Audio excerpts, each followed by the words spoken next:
welcome back to my channel. My name is Brittany Bundles and welcome to Motivation Monday. If you are new to this channel, on Mondays I read through quotes, scriptures, Bible verses. I go over events that happen in my life or events that you all send in to go over, elaborate on, and provide motivation and inspiration for the week. So if you are interested, be sure to give this video a big thumbs up. Please make sure that you are subscribed, and let's get right into the video. So today I want to talk about a few things. I do want to use the quote, "Don't be busy, be productive." And I'm creating this video because I think a lot of us, like I've been mentioning in prior videos, sometimes we lack direction. And not only that, but sometimes we get caught up in the same daily routines and habits, and we find ourselves being busy. But then when we look back on our day or on our week or on our month or even on our year, we're like, well, we were busy, but what did we actually do? What did we actually reap, and what did we actually sow? You know what I mean? Like what actually came to pass? Were we productive, or were we just busy and focused on constantly moving? Now, I do want to say this. It is important to stay moving with your business. It is important to continue to put work into your business, but there definitely is a fine line between being busy and being productive. You can be busy all day, just doing things, and then not have anything to account for or have anything to say, I really got this done and this was on my list. That's why I say in a lot of videos, creating goals, it may sound cliche, it may sound like, oh, everyone says that, but it's really true. Having a visual map or visual list of your goals in front of you to kind of keep you on track and to keep you accountable for what you're actually doing day by day is really helpful and useful. Even journaling, just journaling what you've done today or what you expect to do, tomorrow or next week, or what your goals are is helpful. I used to be someone where I thought, hey, writing things down for what? Why would I write something down? I can keep it all up in here.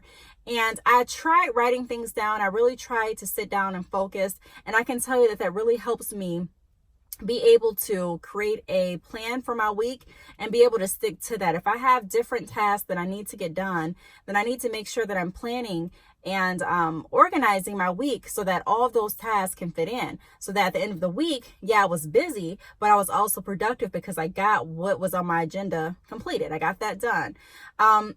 And so first thing that I want everyone to do, if you are watching this video, go ahead and pause the video and let's write down at least 5 goals that we have this week for our business. 5 things that we want to get done, whether it be you want to go ahead and create your website this week, whether it be you want to go ahead and find a vendor, whether it be you want to find a backup vendor, whether it be you want to go ahead and get your social media established for your business, whether it be you want to find different techniques to drive more traffic to your website, whatever your goals are, whatever you're focusing on, whatever the areas are that you feel need the most work and attention at this point, let's go ahead and create, honestly, let's just for a moment. I know everyone, you may be thinking like, hey, I'm not gonna, no, let's really try this. Just try it. Let's try to go ahead and write down 5 things that we do want to accomplish this week. And let's come back to it next week and see how efficient we were with writing it down, keeping it in our mind, and creating and organizing our week around the goals that we need to obtain.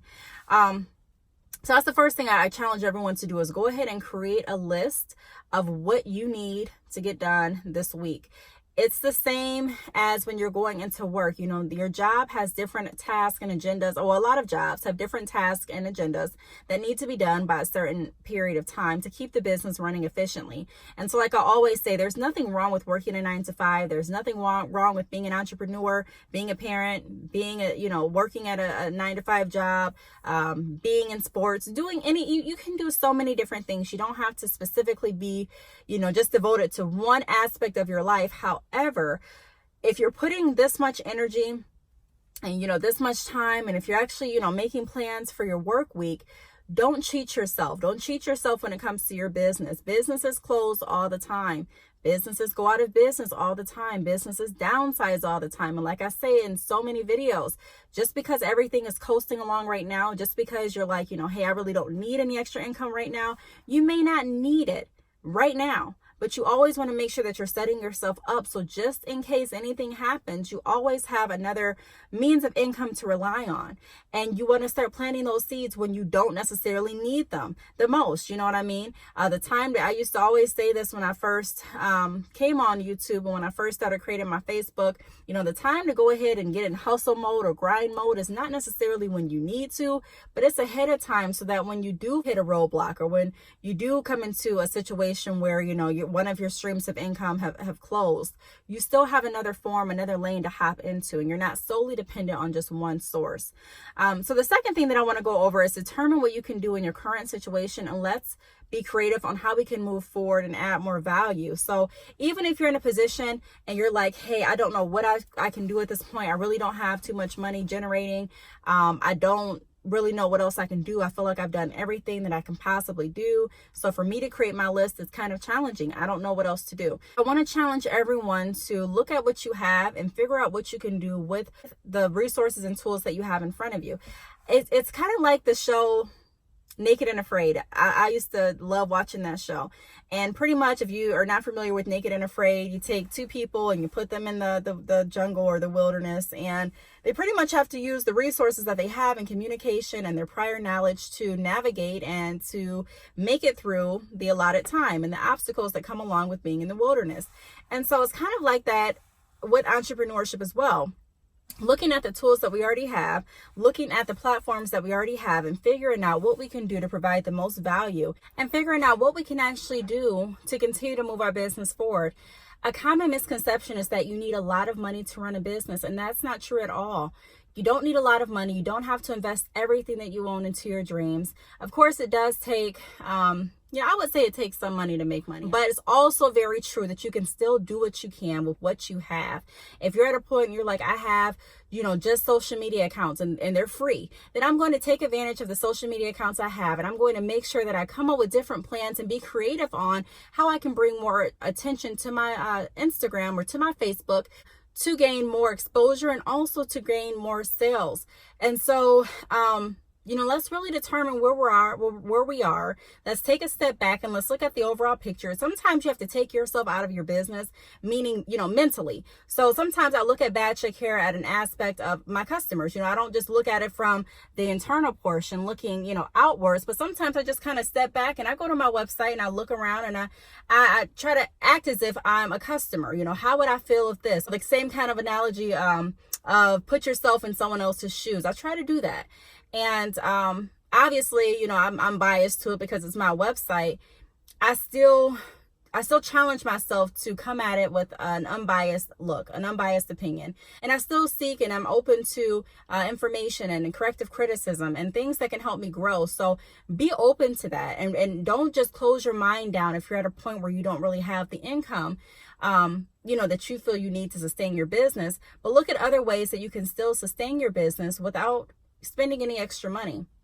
And then also, the third thing that I want to touch on is posting is great, but who are we going to reach and how? So I made this tip because, I think so often we get wrapped up in the same everyday patterns of our business. And there's nothing wrong with that. Having a structure, having a plan, kind of like a daily routine with your business, that's great. However, we don't want to get so wrapped up in the routine that we're scared to try anything else.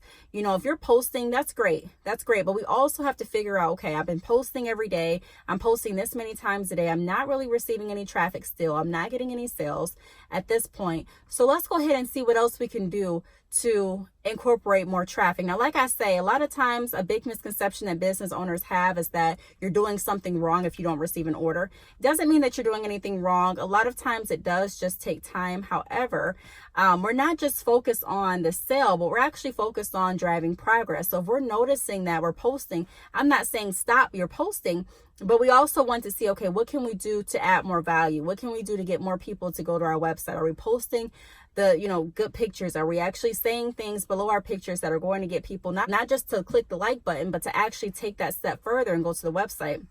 I say this a lot of times with anyone that I'm talking to. My whole goal when I go on social media is not necessarily to get as many likes as the next company, but it's to drive traffic to my website. So I'm always going to put something below that will insinuate, here's how you can get to Bad Chick Hair, or I'm going to have my website in the bio, or I'm going to have some type of incentive for going to the website, whether it be a discount code or something like that.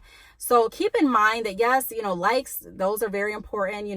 It's good to have when you're on your social media platform. However, we still don't want to lose focus of what our focus is, what our main focus is, and how we can spread the word and get more people interested in our brand. And so even if you that's why I always say social media is very tricky to me, because I'm looking at it as an aspect. I'm looking at my business in an overall, view. And I'm looking at it as, how can I use these tools to bring more traffic and more orders to my website? How can I use these tools to bring more exposure to my brand? And so I'm not necessarily focused on all of the likes, because I kid you not, I have a lot of pictures with just a few likes, but a lot of people have DM'd me off of those posts. And so it kind of has to be that balance. We really have to find out sometimes it takes trial and error, but we really have to find out what's going to work best for our business. We don't have to measure our success based on just the numbers. However, we still want to be conscious of everything that's going on and constantly finding ways that we can drive the progress forward. Even if we're trying something and we're like, okay, hey, I'm not really seeing the results that I want to see right now. Keep in mind that it does take time, but also be open to different techniques and different things that we can try to, like I said, keep our business moving forward. Now, the fourth tip that I have is let's make the most of our time. So delegating different tasks and setting time restraints on our agenda. I think a lot of times our goals just sit there and they're continuous goals. They're never goals that we actually reach or goals that we actually check off, because we're just sitting there and we have it written out. Okay, these are our goals and we feel like we're working toward them, but we don't really have any time restraints to keep us accountable. Even if you are working, typically the jobs that I've worked at, if there's an assignment that needs to be done, or if there's like a new system that's rolling out or a new product, or if there's something that's happening that's big with the company, or if it's a focus that the company is wanting to focus on, this quarter, or if it's like a slogan that they're wanting to revamp, or logo for this segment or for this quarter, whatever you may have it, there's always like a time restraint. There's always, okay, it needs to be done by here. And so a lot of the things that I've learned working in different companies, I've also taken to my company. That's why I say, look at everything as a learning opportunity. Even if you're at a 9-to-5 job that you really don't like, there's still something that you can learn from the job, from the experience. And there's still something that you can use to, take away to invest back in your business, as far as, different training techniques, different sales techniques, even if it's on processes, even if it's on becoming more efficient. There's different things that we can take away from the things that we're doing in our life that can definitely benefit us in our business. So just like, with a lot of 9-to-5 jobs, there's time restraints, there's deadlines. Let's go ahead and put some deadlines on us as well. Just because you're your own boss does not mean that you get to slack off. Just because you're your own boss does not mean that you get to take a whole week off because you feel like it, if you're not in the position to do that. So we have to, I feel like when I'm actually working for myself versus when I'm at a 9-to-5, it does take a lot of self-control, because you don't have anyone over you telling you this is what you need to do, this is when you need to have it done, or else, you don't have that. You have to be that person for yourself. You have to be the person that's going to keep yourself accountable and hold yourself up to the standards that you need to be held up to in order to keep your business running. I say this all the time. If you are wanting to start a business, it has to be something that you're serious in doing. It can't just be, or shouldn't just be, in my opinion, something that you just pick up because it's a hobby, and then you put it down when you don't want it, and you pick it back up when you feel bored, and then you put it back down when you find something else. It has to be something, or it should be something that's consistently worked on, just like a business. And if it's not consistently worked on, then how surprised can we really be if it's not moving forward? It really has to be something that we're serious about and that we're committed to in order to really see change and progress. So the last tip that I want to go over is stop and think. Ask yourself, how do I feel? how are my results thus far? So like I say in a lot of my videos, you are the owner and the designer of your business. You know, you're the one that came up with the idea. You're the one that knows how you want your business to run. You're the one that knows your finances. You know where you're currently at with your business planning. You know where you want to be in a few years. And so how do you feel? Do you feel like your business is moving forward? Do you feel like the tactics and techniques that you're doing thus far are working? If not, let's go back and let's see what else we can do too. That doesn't mean that you're doing anything wrong. But like I say in a lot of videos, even the most successful company can still stand to make improvements. Even the best website out there can still look for something and become more creative on how they can improve. I feel like we're never done learning. We're never done really becoming our best selves. And so while we have this platform in front of us, let's really take it serious and let's ask ourselves, how do we feel? What else do we want to try? Let's become creative. Let's think outside of the box. What else haven't I done? Let's try something new too. There's nothing wrong with what I'm doing, but let's go ahead and try some other things too. That way we can make sure that we're, still moving forward with our business. We're not just getting wrapped up in the daily, same routine. We're still doing our same routine and we're still sticking to the fundamentals. However, we're not being closed-minded to trying new things. And by doing that, we're making sure that we're not just being busy. You can be busy all day running around doing things, like I said in the beginning of the video, that has no true value in your life. You look back and you're like, what did I do today? I was gone the whole day, but what did I really do?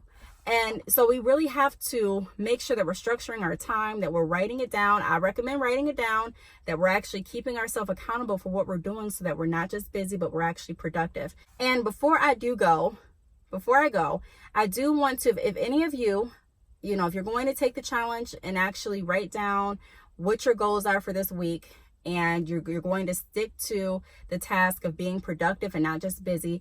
If you have any great results or any, good results or testimonials from just writing your goals down and sticking to the plan, sticking to your goals this week and being productive, not busy, I would encourage you all to send me an email. Let me know how it's going. That way we can share with others. I really believe in sharing what we learn, sharing what we know, because that helps other people grow. It helps others be able to even get started sometimes by hearing other people's journey and their testimony. And so if you have anything that you do want to share, please send it in to me. My email address is btalks@yahoo.com. I'll go ahead and put it across the screen. Thank you so much for watching, and I will see you all in my next video. Bye.